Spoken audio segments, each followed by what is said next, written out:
Hello students, welcome to my YouTube channel learn logically with Deepak sir.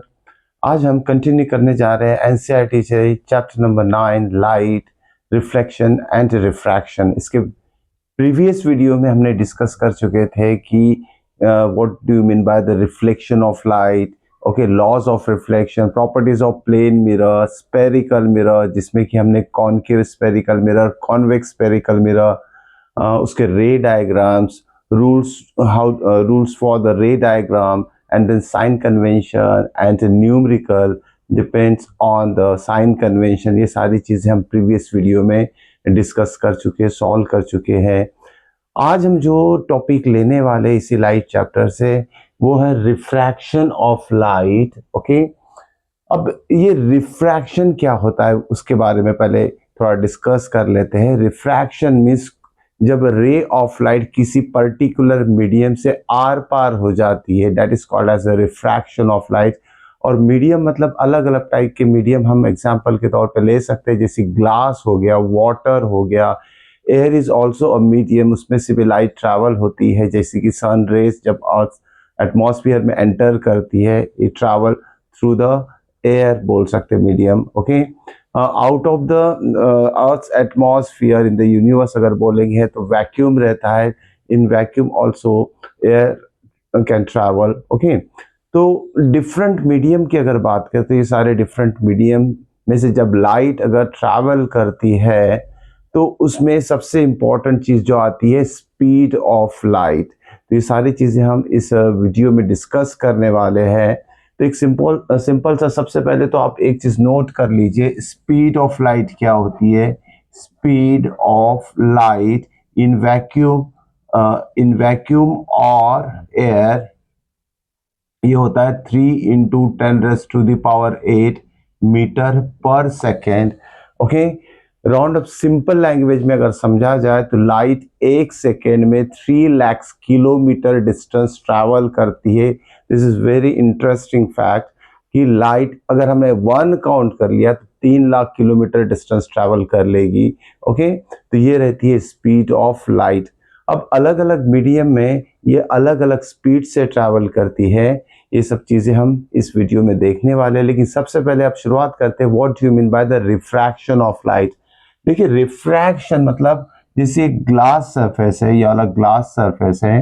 Okay, this is a glass suppose, and suppose torch से कोई अगर हमने focus किया, okay, torch अगर focus करते हैं तो ये जो रेज है आर पार निकल जाती है इस ग्लास में से। ओके, इस ग्लास में से आर पार निकल जाती है। सो such a phenomenon is known as the refraction of light। अगर ग्लास की जगह हमने वाटर ले लिया, जैसे एक ग्लास ऑफ वाटर ले लिया, उसमें भी अगर टॉर्च फोकस करेंगे तो भी लाइट आर पार हो जाती है।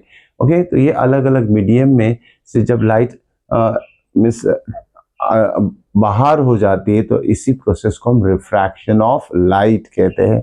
चलिए, तो ये तो था हमारा रिफ्रैक्शन ऑफ लाइट। अब इसको और डिटेल में स्टडी करने के लिए हम क्या करेंगे, देखिए एक सिंपल सा एक्सपेरिमेंट लेते हैं। जैसे ग्लास ऑफ वाटर है, मेड अप ऑफ मतलब ग्लास है, ओके, जो कि ट्रांसपेरेंट मीडियम है, it is full of water हम बोल सकते हैं। अगर हमने एक टॉर्च की रोशनी से जैसे यहाँ रे ऑफ लाइट इसमें इसके ऊपर फोकस किए, ओके, बीम ऑफ लाइट बोलते हैं। जैसे beam means a group of rays of light. जब टॉर्च इसके ऊपर फोकस करेंगे तो इसमें से जो रे है पास होके आर पार निकल जाएगी। This is another example of refraction of light. Okay, तो रिफ्रैक्शन ऑफ लाइट में हमें ध्यान में रखना है कि light travel from one medium to another medium. Okay, ये मीडियम जो हम बात कर रहे हैं, अलग अलग मीडियम की बात कर रहे हैं। अर्थ सरफेस पे जो मीडियम है that is called as air, हम बोल सकते हैं एयर में से लाइट ट्रैवल होती है। ओके, उसका स्पीड कितना रहेगा 3 × 10⁸ मीटर पर सेकेंड। अगर हमने एक सिंपल सा एक्सपेरिमेंट देखा, जैसे एक ग्लास है, this is a glass surface, और जो रे ऑफ लाइट सन से आ रही है, this is a ray of light from the sun. Okay, तो क्या होगा, इस ग्लास में ये लाइट एंटर कर जाएगी, लेकिन यहाँ थोड़ा सा ध्यान देने लायक बात यह है कि जब ये ग्लास से एंटर करेगी तो उसका डायरेक्शन थोड़ा चेंज हो जाएगा. This is what glass surface. This is glass surface, and when light strike the upper surface of the glass, it enters at this point and it bends. Okay, it bends. तो ये bending जो light refract होने के बाद bend क्यों होती है? Bend का मतलब अपना डायरेक्शन क्यों चेंज कर देती है? अगर देखें इनिशियली अगर ग्लास नहीं रहता तो राइट इसी डायरेक्शन में मूव हो जाती, लेकिन जब वो ग्लास में से पास होती है तो वो थोड़ा डायरेक्शन चेंज कर लेती है. इसी को बोलते हैं bending of light during the process of refraction. Okay, तो ये बेंडिंग होने का एक ही रीजन है. जब कभी जैसे मान लेते ये एयर मीडियम है, this is air and this is a glass surface. Okay, या तो हम इसे ग्लास स्लैब भी ले सकते हैं. Okay, rectangular glass slab. तो क्या होता है, सेम चीज है, एयर टू ग्लास जब लाइट एंटर करेगी इट्स चेंज इट्स डायरेक्शन. थोड़ा डायरेक्शन चेंज हो गया, ये स्ट्रेट एंड थोड़ा उसका डायरेक्शन चेंज हो गया है. ओके, ये रिफ्रैक्शन जो होता है लाइट का और जिसमें कि लाइट अपना डायरेक्शन चेंज करती है, this is just because of speed of light. जो कि एयर में स्पीड ऑफ लाइट इतनी होती है 3 × 10⁸ मीटर पर सेकेंड, और जब वो ग्लास में एंटर करेगी तो उसकी स्पीड थोड़ी डिक्रीज हो जाती है. डिक्रीज क्यों हो जाती है? क्योंकि एयर का जो रिफ्रैक्टिव इंडेक्स है वो अलग होता है और ग्लास का रिफ्रैक्टिव इंडेक्स अलग होता है. अब ये रिफ्रैक्टिव इंडेक्स क्या है वो भी अभी थोड़ी देर में हम डिस्कस करने वाले हैं. तो इतना ध्यान में रखिए, जब कोई लाइट एक मीडियम से दूसरे मीडियम में ट्रैवल करेगी, ओके, तो वो थोड़ी बेंट हो जाएगी. Okay, this is called as a refraction of light through a given medium and in which speed of light also changes. अब देखते हैं, इसको प्रूफ करने के लिए एक्सपेरिमेंट लेंगे जिसे हम बोलेंगे कि refraction of light through a rectangular glass prism. अब देखो, रेक्टेंगुलर ग्लास प्रिज्म का जो एक्टिविटी है टेक्स्ट बुक में भी दिया है, तो उस एक्टिविटी को करना कैसे, ये एक्टिविटी आपके स्कूल लेबोरेटरी में भी परफॉर्म कराया जाता है आपको अंडर द मिस टीचर लोग, जो भी आपके साइंस के टीचर हो उनके असिस्टेंट में आपको ये सारी एक्टिविटी जो भी इस बुक में है वो कराई जाती है लेबोरेटरी में. तो इस एक्टिविटी में क्या करना है, एक शीट ऑफ पेपर लेना है, हमें शीट ऑफ पेपर लेना है. तो मान लेते हैं शीट ऑफ पेपर ये है, ओके, जो कि एक आधे ड्राइंग बोर्ड के ऊपर उसे हमने रख दिया है और फिक्स कर दिया है यूजिंग पिंस. इस शीट ऑफ पेपर के ऊपर क्या लेना है, हमें एक ग्लास स्लैब लेना है. ओके, तो ये शीट ऑफ पेपर होगी, तो ये शीट ऑफ पेपर हम फिगर में शो नहीं करते, डायरेक्टली ग्लास स्लैब ले लेते हैं. This is a glass slab place on a sheet of paper. This is glass slab. अब देखिए ये रेक्टेंगुलर ग्लास स्लैब है, ये रेक्टेंगुलर ग्लास स्लैब है. रेक्टेंगुलर ग्लास स्लैब क्या होता है वो भी बता देता हूं मैं आपको. जैसी सरफेस एरिया वॉल्यूम में आपने क्यूबॉइड ये 3D फिगर के बारे में किया है, तो जस्ट उसी शेप में ये रेक्टेंगुलर ग्लास स्लैब रहेगा. उसका अगर एग्जैक्ट अगर हमने फिगर बनाने की कोशिश की तो इस तरीके से वो रेक्टेंगुलर ग्लास स्लैब बन जाएगा. लेकिन हमें ये सारे सरफेसेस बनाने की ज़रूरत नहीं है, हम इमेजिन करेंगे सिर्फ इसका जो ये जो रेक्टेंगुलर ग्लास स्लैब है ये रेक्टेंगुलर फॉर्म में है, जिसका फ्रंट फेस ही हम काउंट करेंगे. Suppose this is the uppermost surface of this rectangular glass and this one is the lower surface of rectangular glass slab, okay, which is placed on a sheet of paper. अब क्या करेंगे, इसकी जो boundaries रहेगी, चारों boundaries रहेगी, उसे marking कर लेंगे हम कोई पेन से या पेंसिल से. ओके, ये मार्किंग कर लिया हमने. उसकी बाउंड्रीज जब मार्क कर लेंगे हम उसको, तो उसके बाद क्या करना है ग्लास स्लैब को हटाना नहीं है. अब हम 4 पिन्स लेंगे. ओके, उस पिन का क्या यूज है देखिए.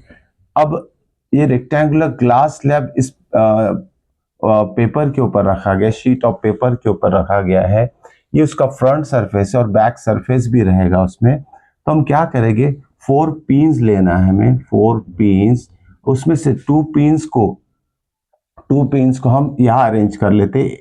ये फर्स्ट हो गई और ये सेकेंड पी होगी. लेकिन इस पिन को रखने से पहले जो रेक्टेंगुलर ग्लास स्लैब इसको लेबलिंग कर लेते हैं। Suppose upper most surface is represented by AB and this lower most surface is represented by CD। अब ये दो पिन जो है ग्लास के उस साइड में हमें प्लेस करना है, फिक्स करना है। ये पिन जो है उसको नाम देते ABCD, this is E and this is F। Okay, ये दो पिन फिक्स करने के बाद हम क्या करेंगे, दो पिन जो है ग्लास स्लैब के उस साइड में फिक्स करना है। अब हम क्या करेंगे, ग्लास के इस फ्रंट साइड से इस दोनों पिन को ऑब्जर्व करेंगे। हम ग्लास के इस साइड से, फ्रंट साइड से इस दोनों पिन को अगर ऑब्जर्व करेंगे, मान लीजिए हम यहाँ देख रहे हैं, यहाँ से देख रहे हैं इसे। Okay, this is side, suppose यहाँ से देख रहे हैं और हमें वो दोनों पिन एक ही लाइन में नजर आ रही है।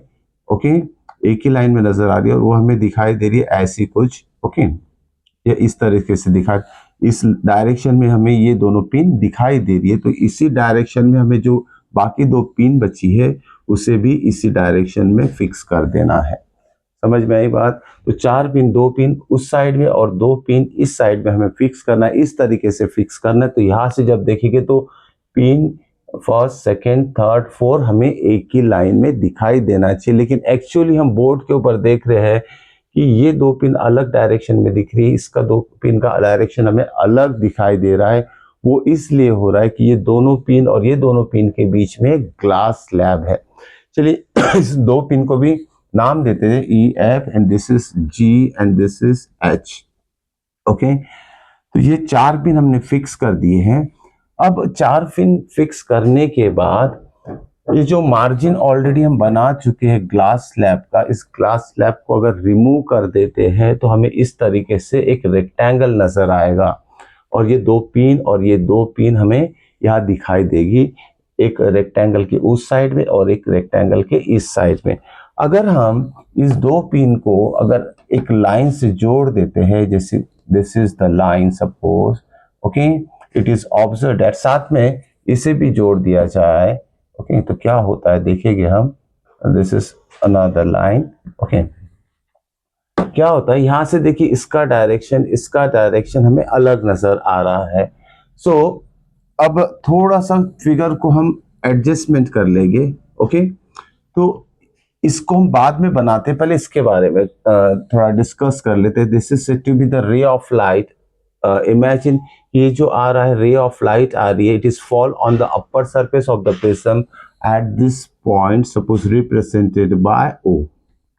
ओके, तो ये पॉइंट O हो जाएगा इस रे of light coming from the pins, बोल सकते हैं। यहां से जो देखेंगे हम पिंस को तो ये रे ऑफ लाइट इमेजिन कर सकते हैं।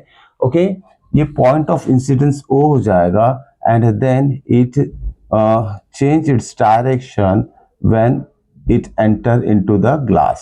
This is the change in direction of ray of light coming from these two pins। जैसे ये पिन का लाइट रे इस ग्लास के ऊपर वाले फेस से स्ट्राइक करेगा और एंटर करेगा ग्लास में, तो इसका डायरेक्शन चेंज हो जाएगा। ओके, एंड अब देखते हैं ये ग्लास के अंदर जो रे ऑफ लाइट एंटर की है, अब ये ग्लास से फिर से नेक्स्ट सरफेस ऑफ ग्लास, जैसे CD से रिप्रेजेंट किया, इस ग्लास के इस पॉइंट पे वो स्ट्राइक करेगी and again it moves into the air, ये एयर में फिर से एंटर कर जाएगी। तो यहाँ हमें सिंपल सा ये चीज समझना है, air to glass, glass to air, ray of light travel कर रही है और इसी डायरेक्शन में हमने जो आगे के दो पिंस को अरेंज किया जिसे हमने EF GH से रिप्रेजेंट किया है।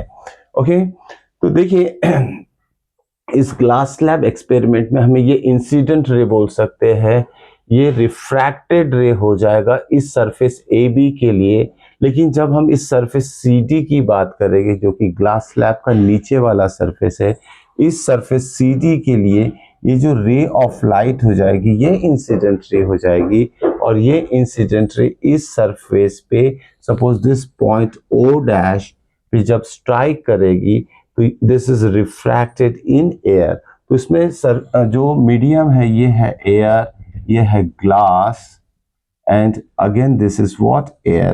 तो ऐसे हमें air to glass, glass to air, ऐसे मीडियम यहाँ दिया गया है। अब देखते हैं क्या होगा अगर इस पॉइंट ऑफ इंसिडेंस ओ को अगर देखा जाए, अगर यहाँ कोई हम एक परपेंडिकुलर लाइन बना देते हैं जैसे this one, this is called as normal at this point of incidence, और यहाँ भी एक अगर परपेंडिकुलर ड्रॉ कर लेते हैं, this is again normal at this point of incidence O dash. अब देखिए ये जो रिफ्रैक्टेड रे है, this is refracted ray for the surface A B and this is normal, तो यहाँ जो एंगल बनेगा नॉर्मल के साथ और रिफ्लेक्टेड रे के साथ, this angle is called as, this angle is called as what, angle of sorry angle of refraction. Okay, angle of refraction, और ये हो जाएगा इस नॉर्मल के साथ यहाँ जो एंगल बनेगा, this is called as angle of incident. Okay, और आते हैं नीचे वाले फेस के ऊपर, जैसे ये सीधी जो सरफेस है, ग्लास सरफेस है, नीचे वाला सरफेस है, ये इंसिडेंट रे जो हो जाएगी यहाँ, ये इंसिडेंट इस नॉर्मल के साथ यहाँ बनाएगी angle of incidence I dash suppose, and this is what, angle of refraction R dash, इसे फॉर्म करेगी। ओके, तो ये हो गया हमारा एक एक्सपेरिमेंट टाइप का, कि जैसी कोई ray of light from air to glass में एंटर करती है, इट बेंड्स। देखिए ये स्ट्रेट अगर इमेजिनरी लाइन ड्रॉ करेंगे हम तो ये सीधी जाएगी, ओके, लेकिन ये बेंड हो जाती है टूवर्ड्स नॉर्मल, बोल सकते हैं, when a ray of light coming from air to glass it bends towards the normal, और ये जो रिफ्रैक्टेड रे है ओ ओ डैश, जब इस सरफेस सीधी के ऊपर स्ट्राइक करेंगे at this point O dash, this is for this surface CD, this OO dash is said to be incident ray, okay, and this incident ray when refract from this point O dash, okay, it emerges out मतलब glass से बाहर निकल जाना। तो ये जो रे of light है GH, ओके, इसे रिफ्रैक्टेड रे बोल सकते हैं, लेकिन यहाँ ग्लास स्लैब एक्सपेरिमेंट पे हम क्या बोलेंगे, ये जो ओरिजिनल रेज ग्लास में से पास होके फिर से एयर में इमर्ज आउट हो गई, इसलिए इसका नाम हम देंगे यहाँ emergent ray, emergent ray of light. Okay, this GH is called as emergent ray of light. Hope so कि ये ग्लास स्लैब एक्सपेरिमेंट आपको समझ में आया होगा, लेकिन इसमें फाइनली एक चीज हमें ध्यान में रखना है कि जब ये ओरिजिनल रे ऑफ लाइट जिसे कि EF से रिप्रेजेंट किया हमने, इस EF को अगर हम थोड़ा सा सारी चीजें मिटा दें, हम ये अच्छे से ड्रॉ जरूर कर लीजिएगा। ओके, ये सारी चीजें अगर हम मिटा देते हैं, ओके, स्पेस चाहिए हमें आगे कुछ डिस्कशन करने के लिए। अगर इस इंसिडेंट रे को हम एक्सटेंड करते हैं, एक इमेजिनरी लाइन बनाते हैं डॉटेड वाली, दिस इज इमेजिनरी लाइन, और ये हमें नजर आ रहा है कि ये जो इमर्जेंट रे है, दिस इज व्हाट इमर्जेंट रे, इस इमर्जेंट रे को भी अगर हम थोड़ा बैकवर्ड भी एक्सटेंड कर सकते हैं, ओके, और ये आगे का आ गया हमारा इमर्जेंट रे, दिस इज व्हाट इमर्जेंट रे, this is point G and this one is H। तो एक चीज हमें नजर आ रही है, अगर जो इंसिडेंट रे है, इनिशियल जो इंसिडेंट रे है, उसको अगर हम थोड़ा एक्सटेंड कर देंगे, तो ये जो रे ऑफ लाइट है ये इमर्जेंट रे से पैरेलल रहेगी। ओके, हरदम ये दोनों रेज ऑफ लाइट पैरेलल रहेगी, तो ये चीज भी आपको अच्छे से समझना पड़ेगा। ओके, तो ये था हमारा ग्लास स्लैब एक्सपेरिमेंट, जिसमें कि हमने देखा है कि रे ऑफ लाइट जब एक मीडियम से दूसरे मीडियम में एंटर करेगी, रिफ्रैक्ट करेगी, इट चेंज इट्स डायरेक्शन, जो कि हमें नजर आ रहा है, it change its direction, EF changes to direction OO dash, okay, OO dash refracted ray हो गया, EF इंसिडेंट रे हो गया, इस सरफेस AB के लिए OO डैश रिफ्रैक्टेड रे हो गया, और इस सरफेस CD के लिए ये OO डैश इंसिडेंट रे हो गया, और ये जो फाइनली जो रेज ग्लास स्लैब के सरफेस CD से बाहर निकल रही है GH, this is known as emergent ray. तो ये था हमारा ग्लास स्लैब एक्सपेरिमेंट, जिसमें कि हमने देखा है कि इंसिडेंट रे कैसे किसी ग्लास स्लैब में से पास होती है और वो अपना डायरेक्शन चेंज करती है। इसके पीछे का एक ही रीजन है, when a ray of light travel from one media to another one, its speed either increases और डिक्रीजेस। अगर उसका स्पीड डिक्रीज हो गया एक मीडियम से, जैसे एयर टू ग्लास अगर इंटर करी तो उसका स्पीड डिक्रीज होगा, इसलिए हम बोल सकते हैं this refracted ray O O dash bends towards the normal. लेकिन जब यही इंसिडेंट रे CD के लिए हो जाएगा और ग्लास टू एयर में निकलेगा, दिस इज एयर मीडियम, तो ये जो इंसिडेंट रे सीधी जाना चाहिए था लेकिन वो थोड़ा इस साइड में आउटसाइड में नॉर्मल के रिफ्रैक्ट हो गई है। तो ग्लास टू एयर जब लाइट रे रिफ्रैक्ट होगी, it moves away from the normal, हम बोल सकते हैं it moves away from the normal and it bends towards the normal. तो ये दो इंपॉर्टेंट सेंटेंस आपको ध्यान में रखना है। रेयर मीडियम मतलब एकदम लाइटर मीडियम रहेगा और डेंसर मतलब थोड़ा थिकर मीडियम रहेगा। तो ये था हमारा ग्लास लैब एक्सपेरिमेंट जिसमें कि हम सिंपल फिगर ड्रॉ करके सारा एक्सप्लेनेशन दिया है। अब देखते हैं इसी से हम एक लॉज ऑफ रिफ्रैक्शन भी थोड़ा डिस्कस कर लेते हैं, इसी से रिलेटेड है। What are the laws of refraction, देखते हैं लॉज ऑफ रिफ्रैक्शन। अभी लॉज ऑफ रिफ्रैक्शन क्या होता है देख लेते हैं, जिसमें कि फर्स्ट लॉ ऑफ रिफ्रैक्शन ये कहता है जैसे कोई एक सरफेस है made up of glass, this is a glass surface, okay, glass surface है और इस ग्लास सरफेस पे कोई लाइट रे फॉल हो रही है eight this point, okay, and it ये लाइट रे जो है थोड़ा बेंड बनाएगी, हम इसे this is a ray of light falling at this point. Suppose this point is represented by O and it bends towards normal, हम बोल रहे हैं this is refracted ray, this is incident ray, this is a source, sun रह सकता है, light रह सकता है। अब देखिए ये light incident ray of light है, जब इस ग्लास में से पास हो रही है it changes its direction, इसका डायरेक्शन चेंज हो गया है। This point O is called as point of incidence, okay?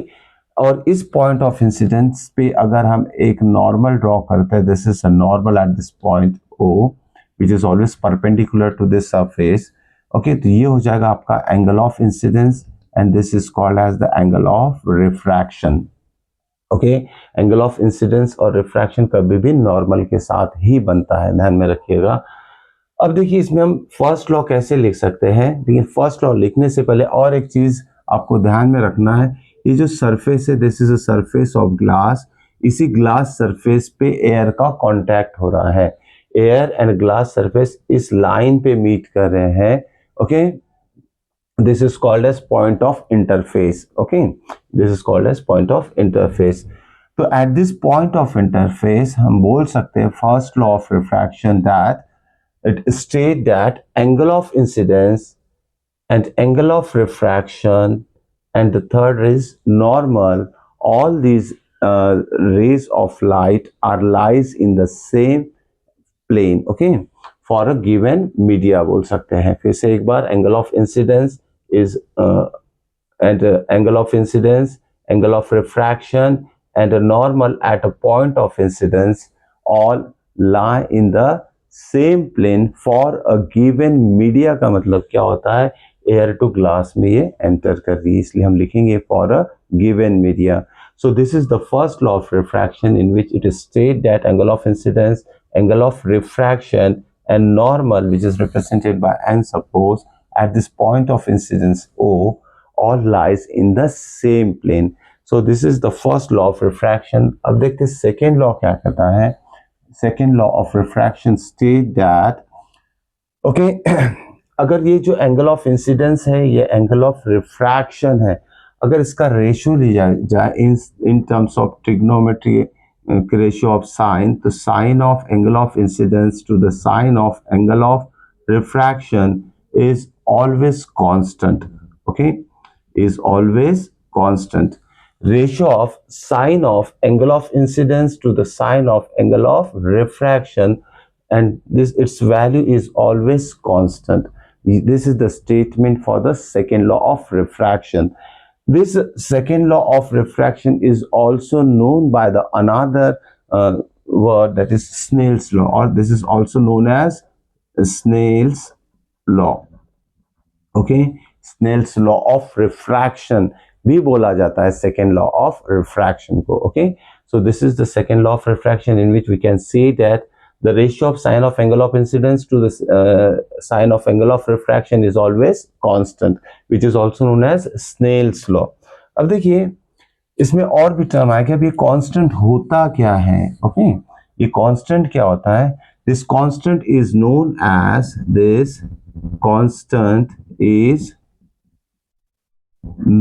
As refractive index. What? Refractive index कहते हैं इस कांस्टेंट को, जो भी कांस्टेंट रहेगा रिफ्रैक्टिव इंडेक्स कहते हैं। एक क्वांटिटी होती है ये रिफ्रैक्टिव इंडेक्स। अब रिफ्रैक्टिव इंडेक्स, ये जो क्वांटिटी, हर एक अलग अलग मीडियम का रिफ्रैक्टिव इंडेक्स अलग अलग होता है। अब जैसे एयर का ले लेते या वैक्यूम का ले लेते, वैक्यूम का रिफ्रैक्टिव इंडेक्स या एयर का रिफ्रैक्टिव इंडेक्स की वैल्यू कभी भी 1 रहेगी, ध्यान में रखिएगा। अब ये रिफ्रैक्टिव इंडेक्स को डिफाइन कैसे करेंगे वो भी देख लेते हैं हम। What is mean by the refractive index? Okay, अब रिफ्रैक्टिव इंडेक्स जो है उसे n से रिप्रेजेंट किया जाता है। Refractive index is represented bye n। अब इसका डेफिनेशन देखिए, इससे थोड़ी देर पहले हमने डिस्कस कर चुके हैं कि स्पीड ऑफ लाइट जो कि एक मीडियम से दूसरे मीडियम में चेंज होती रहती है। Okay, when light travel from one medium to another, its speed either increases और डिक्रीजेस। इसमें जो मीडियम है, इसमें हमें ध्यान में रखना कि दोनों मीडियम किस टाइप के हैं। तो ये दो मीडियम किस टाइप के रहना चाहिए? First one is the rarer medium, rarer, and second is said to be denser. अब ये रेयरर मीडियम क्या होता है और डेंसर मीडियम क्या होता है, इसके बारे में थोड़ी हम जानकारी हासिल कर लेते हैं। रेयरर मीडियम ये होता है जो कि एकदम लाइटर मीडियम रहेगा, उसमें ऑब्स्टैकल जो रहेगी, बाधाएं जो रहेगी बहुत कम रहेगी।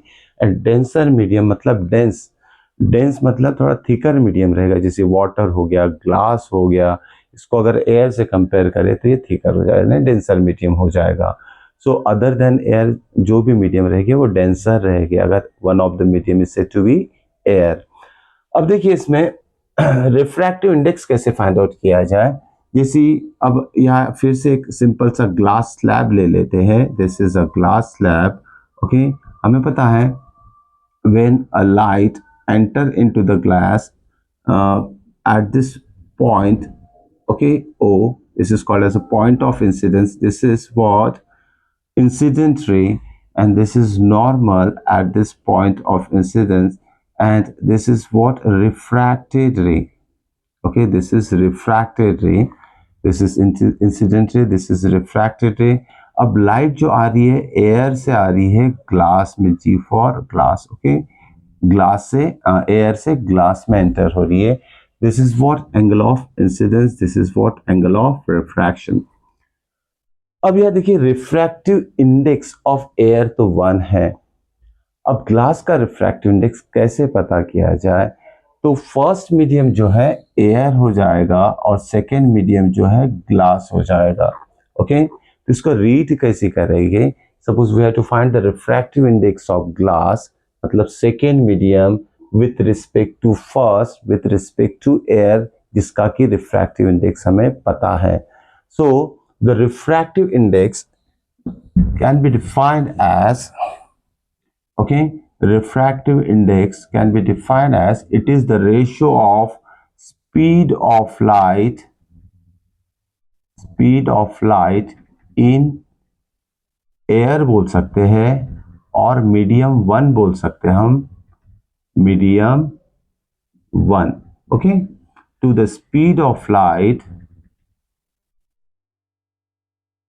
इन ग्लास बोल सकते हैं या फिर medium 2. So we can define the speed of light, refractive index of second medium. It is nothing but the ratio of speed of light in air upon speed of light in given medium. यहाँ glass हमने लिया इसलिए यहाँ given medium glass ले लेंगे। अगर glass के अलावा कोई इस वाटर दिया है, कोई ऑयल दिया है, तो वो करस्पॉन्डिंग मीडियम यहाँ हम लिखेंगे। So refractive index of second medium with respect to form. अब इसे रिप्रेजेंट कैसे करेंगे एन के फॉर्म में, वो भी देख लीजिए। इसका रिप्रेजेंटेशन क्या होगा? n 2 1 लिखा जाता है। इसे क्या लिखा जाता है? Refractive index of second medium with respect to first, या फिर इसे हम इस तरीके से भी रिप्रेजेंट कर सकते हैं, refractive index that is N of glass with respect to air. ये दो लिखने के तरीके हो जाते हैं रिफ्रैक्टिव इंडेक्स कैसे लिखा जाए, जिसका ग्लास का निकालना है विथ रिस्पेक्ट टू एयर, जो नीचे वाला मीडियम रहेगा वो पहले लिखेंगे और दूसरा ऊपर वाला मीडियम है वो बाद में लिखा जाएगा। अगर मान लेते हैं स्पीड ऑफ लाइट को अगर हम c से रिप्रेजेंट करते हैं, okay, n21, speed of light is c and speed of light in given medium glass is v, its formula is n21 हो जाएगा c by v। ओके, तो ये फॉर्मूला आपको नोट डाउन करके रखना है, ये वाला और ये वाला, because this two formulas are very very important. Okay, इसी को थोड़ा और दूसरे तरीके से भी चेक कर लेते। अगर मान लेते यहाँ अगर ये दोनों न्यूमरेटर और डिनोमिनेटर इंटरचेंज हो जाएगा, ओके, जैसे मैं अगर मुझे लिखना है 1 2 का मतलब हो जाएगा speed of light in given medium upon speed of light in air, या लिख लेते हैं air and this is what glass. Okay, अब यह बोला गया है कि speed of light it is मतलब ratio of speed of light in given medium upon speed of light in air, तो उसको refractive index of air with respect to given medium हम रिप्रेजेंट करेंगे, दिस इज व्हाट एयर, जो कि medium 2 हो जाएगा और ये मीडियम 1 हो जाएगा, सॉरी इसी हिसाब से लिखते हैं 1 2, तो 2 ऊपर आ जाएगा और 1 नीचे आ जाएगा, ध्यान में रखना। तो refractive index of medium 1 with respect to medium 2, तो उसको रिप्रेजेंट हम करेंगे n12 से, या फिर उसे लिखा जाएगा NAG is equal to V by C। Okay, तो ये न्यूमेरिकल सॉल्व करने के लिए ये फॉर्मूले बहुत इंपॉर्टेंट है। तो ये था हमारा formula for the refractive index and definition of the refractive index. अब देखते हैं इसमें कि एक टर्म है एब्सोल्यूट रिफ्रैक्टिव इंडेक्स, क्या होता है एब्सोल्यूट रिफ्रैक्टिव इंडेक्स। ओके, इसे हम सिंपल रिफ्रैक्टिव इंडेक्स भी बोल सकते हैं, लेकिन अगर स्पेशली पूछा what do you mean by the absolute refractive index, तो हम बोलेंगे okay, if for given media, for a given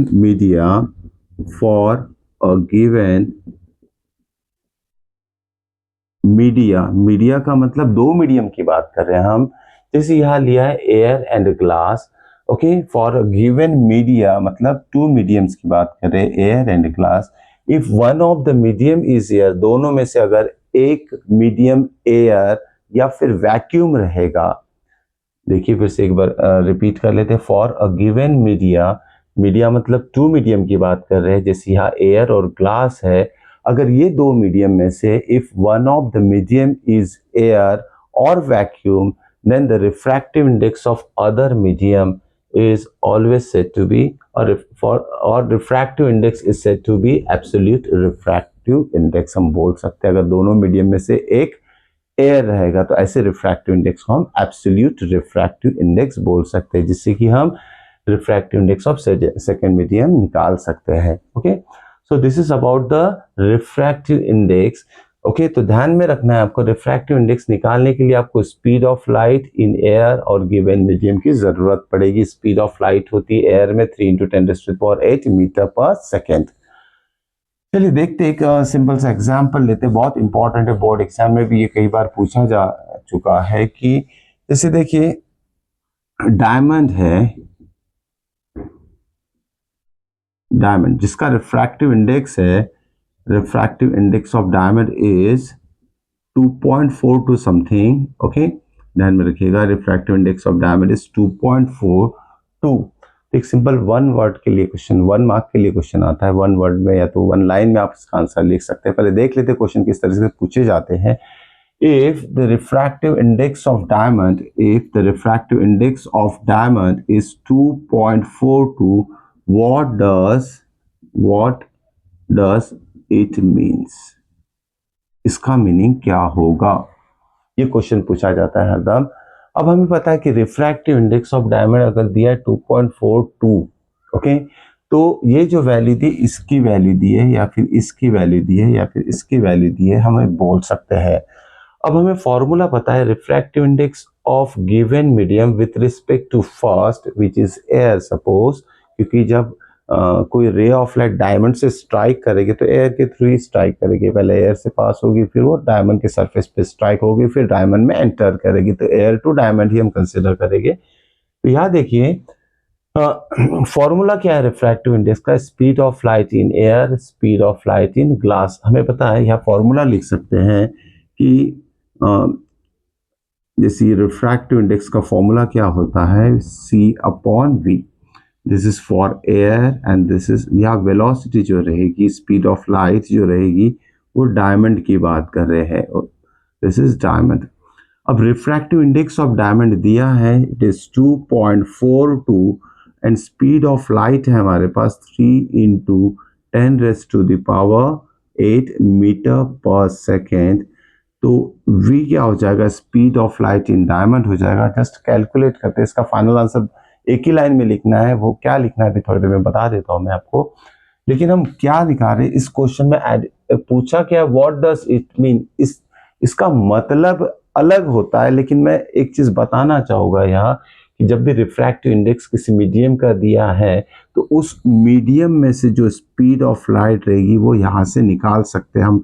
V is equal to 3 × 10⁸ upon 2.42, तो 1 पॉइंट समथिंग आएगा 10⁸ speed of light in diamond. तो ये तो अलग पार्ट हो गया कि एक अगर रिफ्रैक्टिव इंडेक्स दिया है, speed of light in air दी है, तो speed of light in other medium निकाल सकते हैं। अब आते हैं इस क्वेश्चन के एग्जैक्ट आंसर के ऊपर कि व्हाट डज इट मीन। अब देखिए रिफ्रैक्टिव इंडेक्स जो है इज इक्वल टू C/V होता है। ओके, हम बोल सकते हैं refractive index of diamond 2.42 means it is the ratio of speed of light in air to speed of light in diamond। यही होता है रिफ्रैक्टिव इंडेक्स। तो सिंपल वन सेंटेंस में इसका आंसर हमें देना है। What does it mean, refractive index of diamond is 2.42 का मतलब क्या होता है, this value 2.42 is nothing but the ratio of speed of light in air upon speed of light in diamond। तो सिंपल इसका मीनिंग यही होगा। सिर्फ डायमंड का ही नहीं, किसी भी मीडियम का अगर रिफ्रैक्टिव इंडेक्स दिया है तो उसका मीनिंग यही होगा, it is nothing but the speed of light, it is the ratio of speed of light in air to diamond. जो भी फ्रैक्शन आंसर आएगा वो रहेगा refractive index for a given medium. तो ये था हमारा रिफ्रैक्टिव इंडेक्स टॉपिक। अभी देखिए इससे रिलेटेड जो भी न्यूमेरिकल्स आएंगे वो इसी फॉर्मूले पे आप सॉल्व कर सकते हैं। तो ये था हमारा रिफ्रैक्शन ऑफ लाइट का first part. Next part miss करना मत भूलिएगा क्योंकि बहुत इंपॉर्टेंट पार्ट हम डिस्कस करने जा रहे हैं, दैट इज द रे diagrams for lenses. Okay, lenses में से जब रे ऑफ लाइट एंटर करेगी, रिफ्रैक्ट होगी, तो जैसे हमने मिरर के लिए किया था, स्पेरिकल मिरर, कॉनकेव मिरर जिसका फर्स्ट टाइप था, कॉन्वेक्स मिरर सेकेंड टाइप था, उसमें रे डायग्राम्स और रे डायग्राम्स ड्रॉ करने के लिए रूल्स देखे थे, वैसी सेम चीज़ें हम यहाँ लेंसेस पार्ट में भी कर रहे हैं। ये बहुत ज़्यादा इंपॉर्टेंट है। तो नेक्स्ट आने वाले वीडियो में हम उसके रे डायग्राम्स, साइन कन्वेंशन और न्यूमेरिकल देखेंगे। तब तक के लिए मिलते हैं नेक्स्ट वीडियो में। Good bye.